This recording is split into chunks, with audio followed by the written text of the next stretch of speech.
লোহাগাড়ার সাবেক এমপি নদবীর আস্থাভাজন সাবেক আওয়ামী লীগ নেতা স্বৈরাচারের দূষর মুজিবুর রহমান দুলু ১৬ বছর ধরে লোহাগাড়ার উপজেলা কলাউজান ইউনিয়নের আদাতচর গ্রামের বশির আহমেদের পুত্র। বিস্তারিত থাকছে আরাফাত শিকদারের প্রতিবেদনে। আরাফাত নামের এক ব্যক্তিকে ১৫টি মিথ্যা ও ৫২টা মামলা দিয়ে হয়রানি করার অভিযোগে সংবাদ সম্মেলন করেছে ভুক্তভোগী আরাফাত। মঙ্গলবার সন্ধ্যা ৬টায় কক্সবাজারে এই সংবাদ সম্মেলন অনুষ্ঠিত হয়। সংবাদ সম্মেলনে ভুক্তভোগী আরাফাত বলেন, গত আওয়ামী লীগ সরকারের আমলে আমিও আমার পরিবার বাংলাদেশের জামাতে ইসলামের সমর্থন হওয়ায় বিভিন্ন কারণে অকারণে ১৫টি মামলা দেয়। এ মামলার কারণে আমি আমার পরিবার থেকে প্রায় ২ বছর কারাগারে ছিলাম। আমার পরিবারের মা বাবার চেহারা দেখতে পারিনি। মাসের পর মাস, বছরের পর বছর আমাকে পরিবার হারা থাকতে হয়েছে। তাই এ ধরনের জঘন্য ব্যক্তিকে আইনের আওতায় আনার জোর দাবি জানাচ্ছি।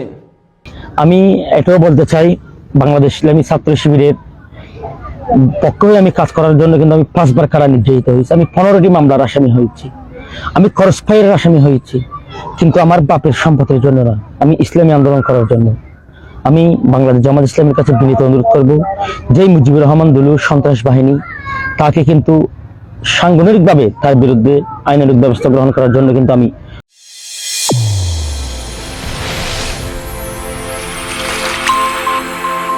চ্যানেল A1 হৃদয় রেসপন্স।